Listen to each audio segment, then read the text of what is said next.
Hi, so today we are doing something interesting. Um, Basically, I have this beautiful deck by Teal Swan. It's called The Blind Spot and basically talks about things related to any aspect of your life. It could be any situation, any condition that is there.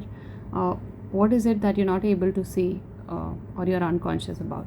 Basically, this has come from the works from the shadow theory by psychoanalyst Carl Jung, which we will be talking a lot soon.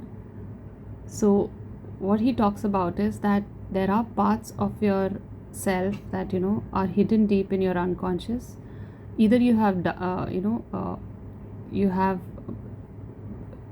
intentionally kept away from yourself, or it's part of your unconscious that uh, you do not even visit or you do not even see.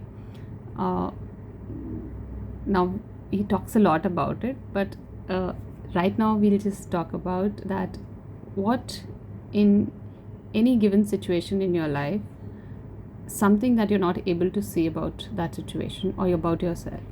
So it could mean multiple things for multiple people. Even if the cards, you're reading the same card, it'll mean differently because we all have different situations. But at a core level or at a conceptual level, the things remain the same. So what we are doing here is we have these two boxes. One is the black one, the other one is white or the silver one. This is pile 1 and this is pile 2. So pile 1, pile 2. What you're supposed to do is, if you feel like doing this, you can just look at them, and if you feel that any one of the boxes you are getting attracted towards or you like one of the two, you can just select that box and we'll just read out the card. If you feel that it somewhere resonates with you, then you can just hear it out or you can just simply ignore it. Because these are shadow cards, so they are kind of little on the uh, deeper side. That's a warning. So the first one is 38. I'll remove this card, a box, and this is 38. This is the seagull. Basically these cards, I'll just talk about the cards basically. So these are 74 cards and they have different seagulls to it. Seagulls are basically these ancient symbols which are very meaningful. Once you understand them in deep, you will know that they mean a lot, and those symbols represent certain energy, and hence what we are reading about that seagull specifies or signifies that. So the pile 1 we are reading, it's 38, card number 38, sigil number 38. It's the reactivity. If you have drawn this sigil, you are currently emotionally reactive instead of responding, and you are not seeing why you are reacting in the way that you are. As people, we only react when we feel deeply threatened. The reality is that you feel unsafe and at risk in this scenario in some way. When we feel threatened or survival mechanism takes over, our capacity to objectively view or understand the situation at hand. These mechanism makes us act immediately. We react in order to avoid, postpone or nullify the threat of loss. Like a gunshot shooting off a bullet, we act so quickly that we make mistakes, which we can't take back and may spend a long time paying for. If you have drawn the sigil, the threat in the circumstance is that you find yourself in not an imminent or big as you think it is. It may not even be there at all, but the idea of that threat is causing you to think, say, and do things that are making the problem much bigger than it was to begin with. And the more reactive you get, the more potential for solution is diminished. Anytime we are reactive, we are on the defensive. This means we have a real vulnerability we are hiding and guarding. What is that vulnerability? What are you really afraid of? What is really painful in this scenario? In this scenario, it is critical to stop, slow things down, and do nothing until you no longer in an emotionally charged state of being. When we walk into a lake, often we stir up the mud at the bottom of the lake, and this clouds the water so we cannot see clearly. We need to stand completely still and wait for the mud to settle back to the bottom of the water in order to see clearly. The mud in the water in this scenario is the charged emotions in our body. Do not act until it has settled. By slowing things down and refusing to act until the stirred up emotions mud has settled, you are giving yourself a chance to come out of fight or fight mode or see the situation from an objective standpoint. You can then respond according to that more objective understanding that you do have. A reaction is instantaneous and is therefore driven by the subconscious mind.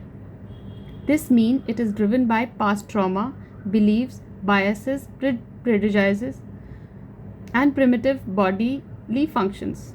Because it is function of the subconscious, you do it without thinking. Response, however, is driven by the conscious mind. It happens when we make a decision after evaluating long-term effect, the impact on others as well as our deepest values and personal truth. Because it involves conscious choice, it is a byproduct of free will. If you have drawn the sigil, you are being asked to respond, not react. If you have drawn the sigil, it is benefit you to spend time accordingly in the energy of sigil 30 as well as this one and coming to understand its message as well. So basically sigil 30, if we see, was short-term thinking. So if you are out of short-term thinking, then of course you would not be reactive. That is what. I'm not explaining these cards because they are already very, very, very descriptive. So this was pile 1. Coming to pile 2, the silver white one. It's the card number 32. This is the sigil.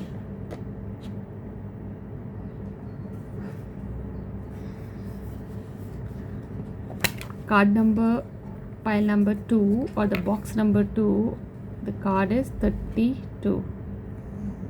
Judgment.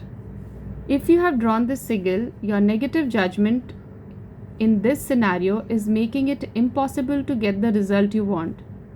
To have a perspective at all, you must judge. To even call a clock is to judge it as a clock and thus restrict its potential energy to that of a clock. We judge, that's what people do, and judgment, like any tool, can be beneficial to us or harmful to you depending on when and how it is used. We have a perspective about each other. If you have an opinion, you have judged. Trying not to have an opinion defies life. It is the flexibility or openness of the opinion that makes the opinion either more or less painful. And it is our perspectives and individual preferences that fuel universal expansion. Hearing other people's honest perspective can be very beneficial to our growth and to the expansion of universe. A great many people try to get rid of all judgment in themselves. This is neither beneficial nor possible. However, noticing and changing your painful judgment, the one that seeks to push something away from you, as well as developing a flexibility in your perspective is beneficial. If you have drawn the sigil, what you must first understand is that it is painful to negatively judge and disapprove of something for both the giver of the criticism and the receiver. In holding a negative judgment, we must match the frequency of our negative judgment, and so we hold ourselves as well as the receiver in low vibration chokehold. This is what we do when we try to push away anything in the universe based on the law of attraction. We do nothing but vibrationally join the things we are pushing against. It becomes included in our vibration. This is why many teachers and guides will tell you not to accept any negative judgment within yourself and instead adopt the policy that if you don't have something nice to think or say, don't think and say anything at all. But this is neither practical nor useful, and it puts a muzzle on a part of you that very much needed your attention and care. Becoming aware of your own judgments open the door for growth and sharing your honest opinion or experience, even if that opinion or experience is not positive, provided provides other the opportunity for growth. When we make judgments about situation, we believe behavior is due to something in people's situation without fully understanding that person's situation. For example, we may judge someone as irritable because they are on their periods, when in fact it is because of something that we did to irritate them. When we make judgment about a person's character or personality, we believe their behavior is due to aspect of their personality, when often it's not. Our brain are wired to make automatic judgment. We move through the world quickly discerning. We do not spend time or energy on understanding everything we perceive. When we judge, we have an attachment to right versus wrong and good versus bad. We are very black and white in the ways we relate to the world. We say a definitive yes or no to things without much openness and understanding. In truth, you may be terrified to understand and to open yourself to what you have already condemned.